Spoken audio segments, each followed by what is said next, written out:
Okay, peeps, I'm back.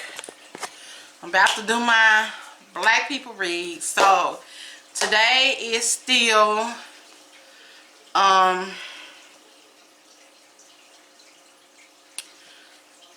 April the 3rd at 12:47 in the PM,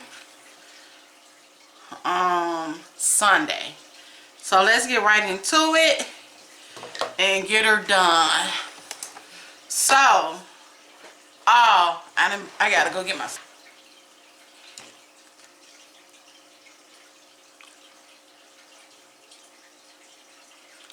Okay, y'all.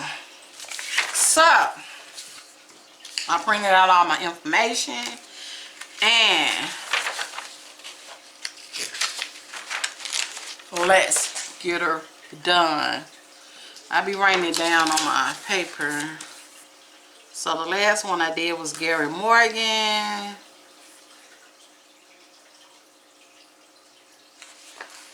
Did I do both of them? Yeah, I did. So this is kind of like the other one I had did with Louise Stokes and Type Pickett, because the information on them is short for both of them. So I did the same thing with this one. I got information on 2 different females. So let's get into it. And the first one is Judy Woodford Reed. I don't know, y'all. Did I even write down how old they be? Ooh. Maybe I did. I don't think so. We'll do it together. So Judy Woodford Reed, born 1826 to 1905, was an African-American woman alive during the 1880s, whose only record is known from a U.S. patent. Reed from Washington, D.C. is considered the first African-American woman to receive a U.S. patent, which was, the patent number was 305-474 for a dough kneader and roller. A dough, bread, for a dough kneader, kneading and roller, okay? It was granted September the 23rd, 1984. The patent was for an improved design of existing rollers with dough mixing more evenly while being kept covered and protected. Okay. Little is known about Judy Woodford Reed or Reed. They spell it R-E-E-D or R-E-I-D. She first appears in the 1870 Federal Census as a 44-year-old seamstress in Fredericksville Parish near Charlottesville, Virginia, in Albemarle County, along with her husband Allen, a gardener, and their 5 children. 10 years later, Allen and Judy Reed are still in Virginia, this time with a grandson. Sometime between 1880 and 1885, Allen Reed died, and Judy W. Reed, calling herself Widow of Allen, moved to Washington, D.C., where she resided with her children at 1906 K Street, N.W. Oh, they had some interesting addresses back then. It is unlikely that Reed was able to read, write, or even sign her name. Wow. Man, we have to be thankful for the little things. Census enumerations refer to her and her husband as illiterate, and her patent is signed with an X, like Malcolm X, Malcolm X. Besides the limited records above, there are no known records of Reed. It is unknown whether any earlier African American women received patent rights. There was no requirement to indicate race in the documents, and women often use only their initials to hide their gender. Until 1863, it was illegal for slaves to be literate. Make it make sense. Why? Why they didn't want us to learn how to read? Why did they really didn't want us to know how to read? That's all I'm saying. I don't understand. They had their reasons though, right? And okay, until 1863, it was illegal for slaves to be literate, and those found reading, writing, or teaching others could be punished severely or killed.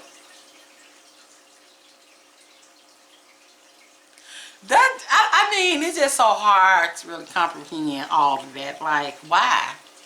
Why though? Why? Like, why you didn't want slaves to learn how to read, write? Oh, I don't know. Okay, and they might be killed for it. So it was some serious business, some top secret stuff, right? The first African American woman to fully sign a patent was Sarah E. Goode of Chicago. Hey, Chicago, Chicago, Chicago. We always up in here. Her patent was 322-177, granted on July 14, 1885, and it was for a cabinet bed. That class of sectional beds that's adapted to be folded together when not in use. It's like them little, what we used to have. I mean, my auntie and them used to have them. You fold them up and they had wheels and you could push them out the way, and when it was bad time, you roll it back out and open it back up. That's what it put me in the mind of.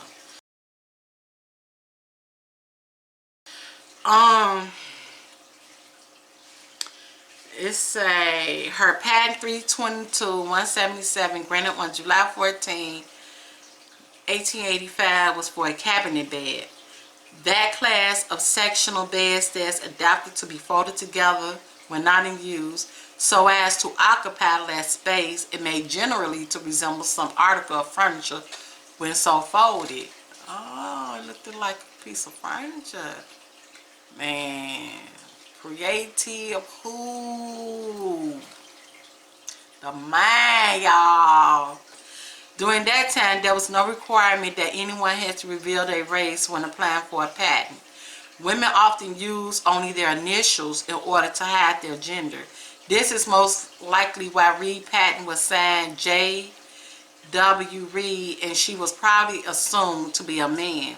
This will also explain why in 1956, Mary Kenner was refused a patent for the sanitary belt when she was found to be a black female.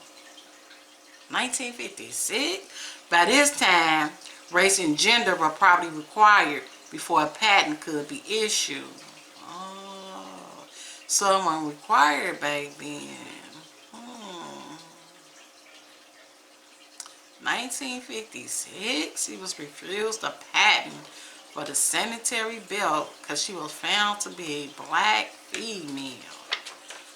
Wow. Okay, we're going to keep it moving. 1956? That ain't been that long ago.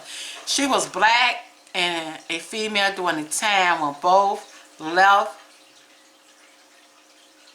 Okay, she was black and a female during the time when both left her with few rights.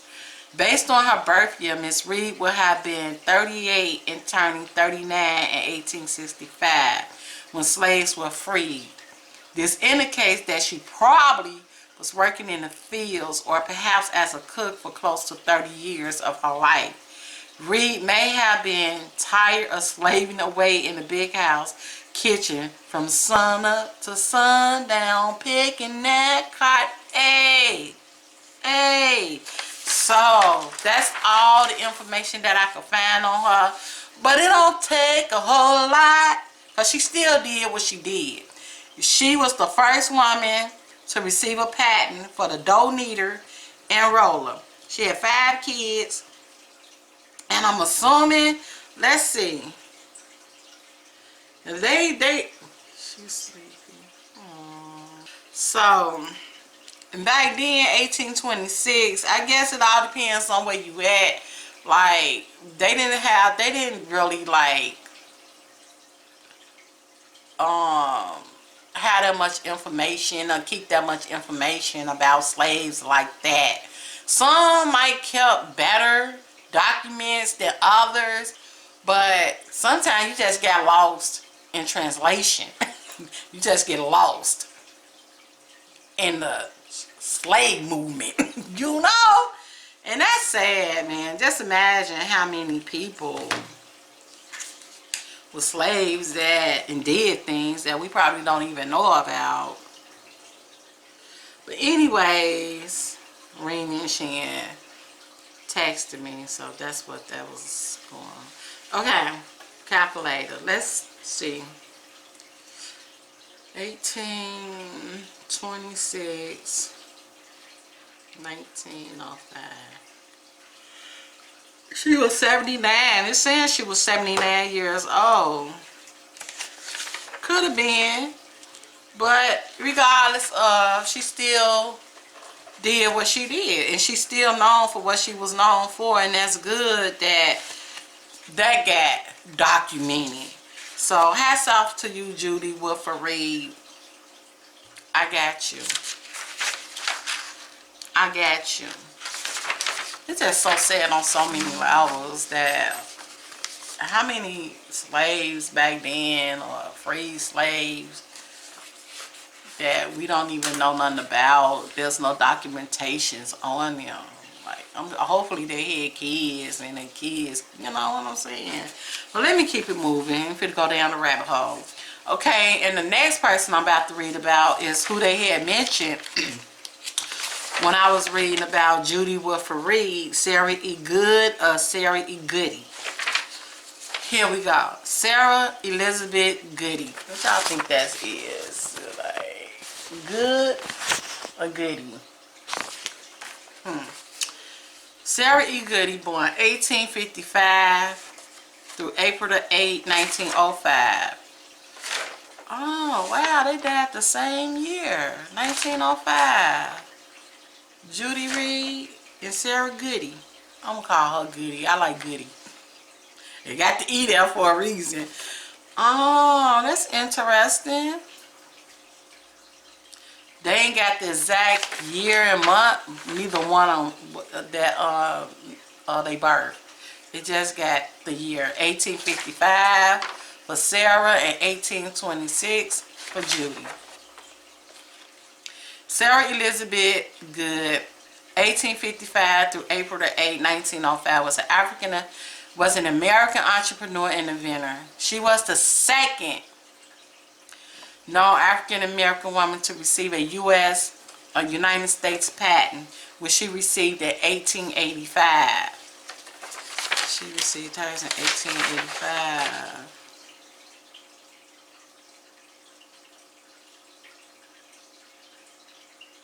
And she received hers in 1884. Okay. The first known African American woman to receive a patent was Judy W. Reed on September 23rd, 1884. If I would have kept reading, it would have been right there. But Reed only signed her patent with her mark and X and not her signature. Patent issued to Sarah E. Goody for the folding bed cabinet. Goody was born as Sarah Elizabeth Jacobs in 1855 in Toledo, Ohio. The same year, the Fugitive Slave Act was enacted. Sarah Goody was the second of 7 children of Oliver and Harriet Jacobs. Wow, Oliver and Harriet. She was the second of 7. Okay. Both described in public records as mulattoes. Y'all know what mulattoes is, right? Look it up. Oliver Jacobs, a native of Indiana, was a carpenter. After the end of the Civil War, the family then moved to Chicago. Hey, Chicago. Hey, Chicago. Hey, hey. Ha! The family then moved to Chicago, Illinois, where Sarah met and married Archibald Archie Goode. That's my uncle name, Archie, and they call him Archibald too. Oh, that's something. Who was originally from Wise County, Virginia. They will have 6 children, of whom 3 will live to adulthood. Oh, 3 of them did not. Archie described himself in the records as a stair builder and as an upholsterer. Sarah opened a furniture store. Sarah Goode invented a folding cabinet bed which helped people who lived in tight housing to effectively utilize their limited living space. At the time of her invention, housing in New York City was expanding upwards, but became restricted in 1885 when New York City passed a law that restricted buildings to be under 80 feet as to combat commercial buildings becoming too tall. Tenement buildings usually had a footprint of 25 feet by 100 feet. In these environments, every square foot was important, and saving space was necessary. Goode heard of this problem from customers of her furniture store in Chicago, hey, and set out to make a solution. That's what it's all about. Problem, solution. Don't get stuck in the problem. Come up with a solution. Figure it out. Goode's bed could be folded up and it looked like a desk with room for storage. Okay, smart. She received a patent for it on July 14, 1855 and given patent number 322177. Her invention was the precursor to the Murphy bed,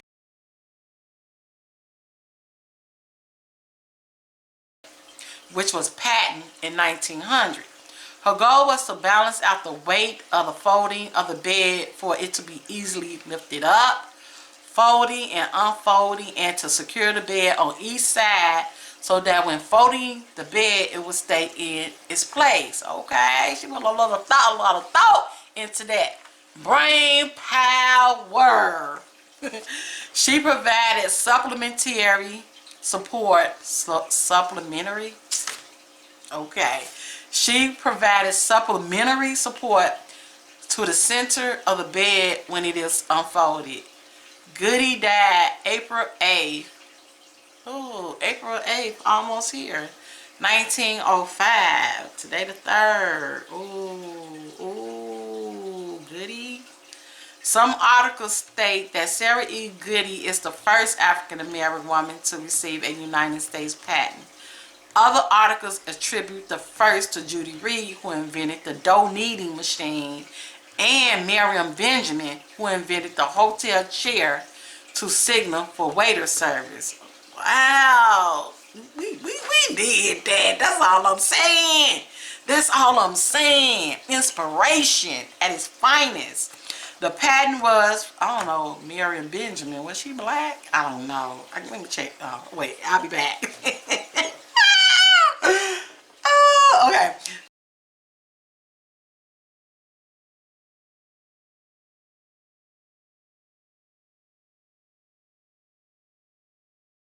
The patent was for a folding bed that would become the precursor to the Murphy bed. It was a cabinet bed which folded into a roll-top desk which had compartments for writing supplies and stationery. Wow and whoa! Multi-uses. In 2012, the Sarah E. Goode STEM Academy, formerly known as Southwest Area High School Project, a science and math-focused high school, was opened in her honor on the south side of Chicago. Hey, Chicago, hey. It is part of the Chicago Public Schools Urban Model High School. Okay, in 2012. The school focuses on science, technology, engineering, and math to help students prepare for future careers. That was up. There are partnerships with IBM, and students are encouraged to graduate with industry certifications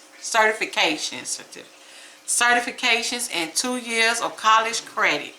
The students also get professional mentors and internships. Wow. That's it. I want it more. No more, y'all. That's it. Anyway, wow. Hats off to Sarah E. Goode and Judy Woodford Reed. They did that.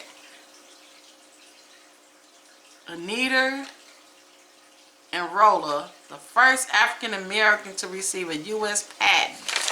And Sarah came right behind her like, girl, hold up. Wait a minute. I'm on my way. So, I hope y'all enjoyed that information, the little that I found. But, nevertheless, they was important. And when I read it, I thought it was very important to share with my peeps. You know, because some have a whole lot, some don't. But nevertheless, it don't take away from what they invented and what they did. And me, I'm a storyteller. I'm going to keep it alive. I'm going to share the knowledge. Because knowledge is what? Power. Okay. So, y'all, that's all I got. And hats off to Judy and Sarah. Wow, I had an auntie named Sarah. Sarah. Oh, that's a biblical name, Bible name too. Sarah. Abraham White. So, y'all, so today is Sunday, but this is going to be my Wednesday video. So, I hope everybody have a blessed Wednesday, a safe Wednesday, a productive Wednesday, get her done on whatever level, and have a protective Wednesday, Thursday, and I see y'all back at the table on Friday. And me and Judy Reed and Sarah Goode will holla. Alright, on that note, I'm out. Peace, love, and share some. Bye, y'all.